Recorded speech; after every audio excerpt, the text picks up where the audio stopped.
Hindi nakakatakot dito. Baka yung bola bumagsak eh. Kaya kailangan focus tayo. Oh, tapos may puno dito. Okay, getong get up.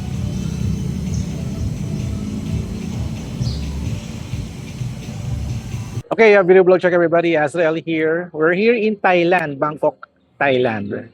And I'm here doing sports photography for the Philippine Volcanoes or our Philippine rugby team kasi meron silang Unions Cup 2026. So first game, tinalo nila yung Laos country. Second game, few days ago, tinalo nila yung Singapore. And now we're into the finals na. I'm here doing sports photography for our Philippine rugby team. At ito yung gamit kong camera. This is the Fujifilm X-T200 with a Fujinon lens na 50mm to 230mm lens. It's a long lens. Ayan. Ito yung gamit ko for sports photography. Parang medyo bitin siya no, for this focal. No? Kasi field siya, photography. But I've tried this shooting sa Azcal's game for the Shopee Cup last year, January. It's very good kasi bago lang to. Nakuha ko lang to from last year lang, 2025.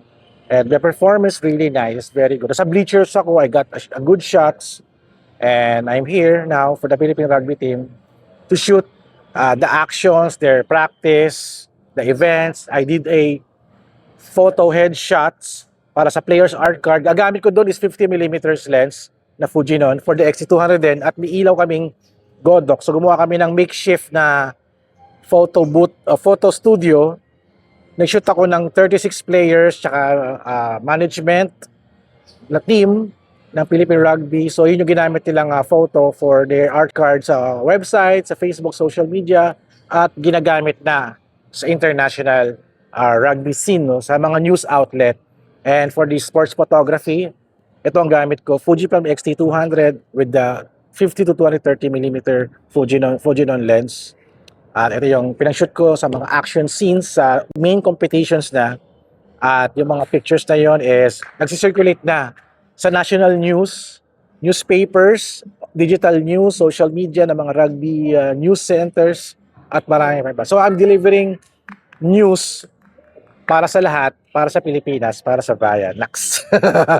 So this is our day 10 kasi hanggang 12 days kami dito. So pang day 10 na namin to. This is the final practice ng Philippine rugby team natin.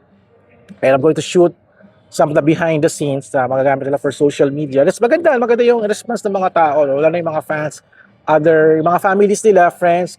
Also yung mga women's rugby team, matutuwa na rin din sila na maganda yung material na ilalabas natin. Using only this camera, Fujifilm X-T200. Dapat inihiram ko kay Fujifilm yung XH2S kaso hindi umabot. Nakalipad na ako ng Thailand at nga, sabi nila babawal lang sila next time. Kasi I like to use the Fujifilm XH2S kasi mas ano siya, pang sports talaga siya. Ginamit ko yun noong 2024 sa World Skate event sa Baler, tsaka World Surfing sa Baler din, and also yung Asian Aquatics sa New Clark City, gamit ko rin yun. At after that, nasoli ko na, ginamit ko na si XT200 in shooting. Pero that time, wala pa akong long lens noong 2024. Kaya noong 2025, si Millie, aming bossing, 2025, kumuha na ako ng long lens ko, which is I got it from Shopee for 15,000 pesos. May seller sa Shopee, Hong Kong based siya. Ito yung binibenta niya, 15,000. It's a good deal. Kaya kumuha na ako. It's talagang, after, wala pang mga, actually, half a year pa lang, ROI na ako kasi sobrang ganda nito. At lalong uma-ROI pa siya when I try to shoot sa Philippine team natin, for the Philippine Rugby, here in Thailand. So, kailangan ko nakapag-vlog, no? Wala akong vlog yung nakaraan. Kaya wala akong vlog yung nakaraan kasi I'm here in Thailand. For 10 days na, at bukas, yung big day. So, ano bang shooting settings ko dito? For sports, naka-shutter speed ako na 1,250. Tsaka aperture ko is around f10, f11, depende sa conditions dito, no? Tsaka ISO ko, depende rin sa ISO. Depende sa, tataas din ako ng ISO up to 800 to 1,000 plus. Depende sa conditions ng araw. That's ang shooting settings ko. Tsaka naka Pro Via ba ako? I think Velvia. Velvia. Lagi ako naka-Velvia Vivid kasi mas gusto ko yung lutang yung colors. Kasi may green, may players, yung jersey, lumulutang. Much more saturated colors ako eh. Kasi yung mga ibang mga sports photographer parang chroma style sila, no? Parang pale yung colors. But super ganda ng shots sila kasi naka long lens sila na I think mga 1.2. Ito ang akin naman is ano ba to? 6.3 yata. Ito 6.3. 6.3. So medyo pag nag-zoom in na ako, medyo madilim na. And ito increase my ISO para mas malinaw. So ayun yung aking camera here in Thailand. Fujifilm X-T200, talagang pwedeng pa sports photography. Burst shots hanggang 4 FPS lang ako, no. Hindi ko kaya mag-8 kasi pag nag-8 FPS, mabagal magbasa sa memory card. For yung FPS na burst shot, okay na rin din. Okay na rin din siya. So, yun, pakita ko sa inyo, no. Here's the Philippine team natin doing some warm up, pero dapat nag-take ako ng pictures. Pero chill lang ako muna ngayon kasi preserving my energy kasi may shoot pa kami mamaya. Yung jersey presentation ng mga players. Kasi Aaron Nomo, naka... Puro ka vlog. Vlog. Trabaho. Uy, kung ako cellphone lang gamit. Aaron, pakita mo yung phone mo. Ito yung phone ni Aaron, pag-shoot ng highlights. 13. Eh, yung mga lumalabas sa mga sa Instagram ng ng Philippine Rugby, mga video highlights niya. So yun, mag-shoot na ako ng pero pakita ko muna kayo ng behind the scene ko. So, ang taas ng aking ISO, babaan ko. Kasi nung nag-shoot kami, umulan kasi. Tsaka medyo madilim. So, ito, babaan ko na siya. Shooting at 800 ISO. Put shots tayo na isa. Ito, medyo si coach.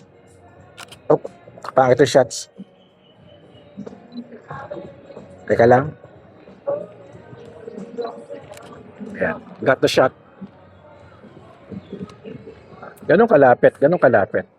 Hindi pa yung todo actually. Ito si coach. Ayan. Si coach saka yung team captain si Kai. So, pa tayo ng pang shot. Ayan. Kaya mataas yung aking shutter kasi to get the actions at yung tawag dito. Yung bola hindi blurred, tsaka ilang actions sila hindi blurred. So, I'll end down my video here. 7 minutes na yung vlog natin. No? So, I'm still here in Thailand. So, kita kita soon in the Philippines. So, just finally, nakapag-upload na ako ng aking tech vlog for today. Shooting the Philippine rugby team for the Unions Cup 2026 here in Bangkok, Thailand. Alright, so kita-kits guys. So, thank you guys for watching. Don't forget to subscribe, like, and comment. I'll see you guys on next video vlog adventure. Alright, in Thailand.